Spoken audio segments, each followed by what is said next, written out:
Casi siempre las raíces respecto del pensamiento nacional se buscan atrás y fundamentalmente en el siglo XIX y particularmente en ese grupo de opositores a Rosas que se conocen como la generación del 37.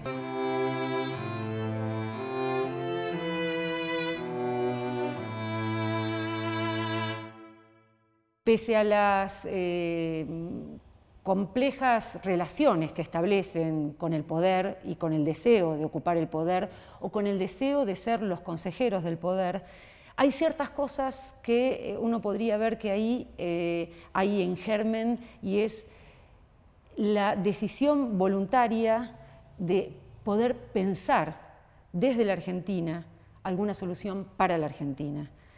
Es paradójico porque siempre se los tomó como los jóvenes afrancesados, que en efecto eran, pero, y hay una frase de Alberdi que lo caracteriza muy bien en un temprano escrito de Alberdi, que es el fragmento preliminar al estudio del derecho, el mismo año en que se abre el Salón Literario, en el 37,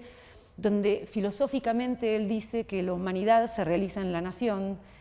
y eso repercute en todos los ámbitos, ¿no? O sea, que aun cuando ellos estén mirando y buscando las ideas más avanzadas de Europa, había que encontrarle su modulación argentina.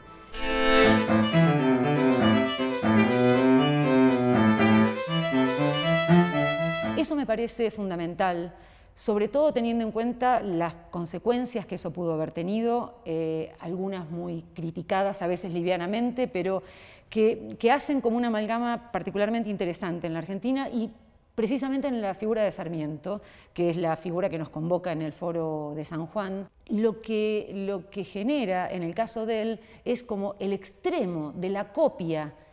de ideas que vienen de otro lado, pero en una amalgama absolutamente original, nueva y personal incluso, que hace de Sarmiento, por ejemplo, el mejor plagiario del pensamiento argentino, en el sentido de que él pensaba que allí donde hubiera una buena idea, no importa de dónde viene, no importa cuál es su origen, siempre que sea una buena idea, hay como una especie de deber en transmitirla y difundirla y hacer que produzca sus efectos sobre lo real. En ese sentido, al margen de que algunas de las ideas pueden gustarnos más o menos de las que él podía tomar, me parece que es un punto muy fundante del modo en que puede operar una nación para no estar planeando un pensamiento nacional solo remitiéndose a lo que supuestamente abarca a su sola región.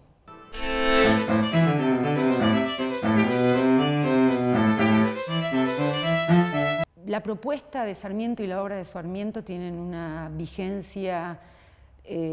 tal vez inusitada respecto de otras propuestas que han sido muy exitosas en su momento, incluso brillantes, pero que a veces eran consumidas en su propia circunstancia, ¿no? No quiere decir con esto que digamos, tengamos que seguir pegados a esa sombra terrible de la obra de Sarmiento, pero sí lo que a mí más me interesa y que es parte de lo que quiero plantear también en el foro es la idea de que pocos como él han tenido mayor confianza en el poder que la escritura puede tener para operar sobre lo real. Creo que en ese sentido Sarmiento es tal vez insuperable,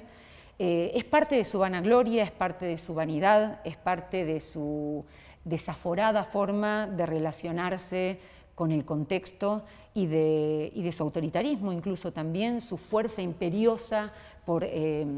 instaurar ideas como si fueran verdades, que de hecho es lo que hizo a lo largo de toda su obra, que ocupa además todo el siglo. Digo, de algún modo, en un sentido, él es como nuestro equivalente, es como un Balzac sin novelas.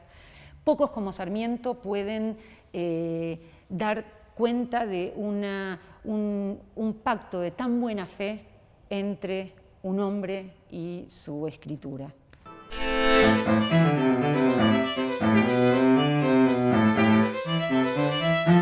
Me parece que todo movimiento novedoso, nuevo, de apertura, lo mejor que puede hacer es ir para adelante, pero sin desembarazarse del pasado. La idea de una renovación tiene que incluir el hacerse cargo como nación de lo que nos pudo haber cabido como error, aunque no sea nuestra franja, digamos, ideológica la que lo cometió. Me parece que una buena forma también de renovación puede consistir en encarar las lecturas, por ejemplo, de los textos fundantes del siglo XIX, sin prevenciones. Primero eso, sin prevenciones,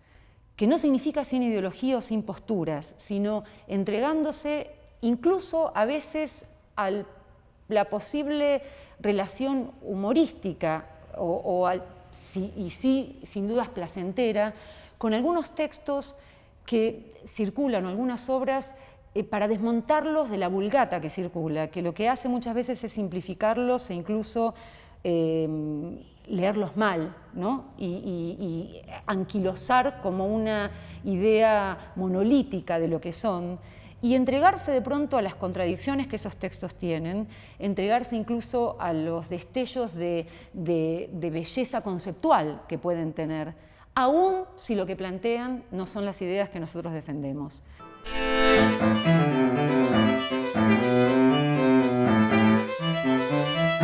Una de las cosas que a mí más me preocupan muchas veces de los debates políticos actuales es que no tienen ni el más mínimo nivel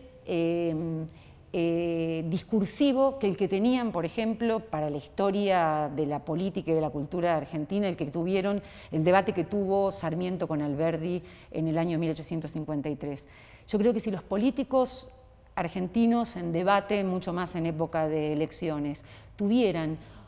un mínimo de confianza y de manejo del aparato discursivo e incluso estéticamente bello que tenían contendientes como Alberdi y Sarmiento, otro sería el cantar, estaríamos en otra posición donde por lo menos,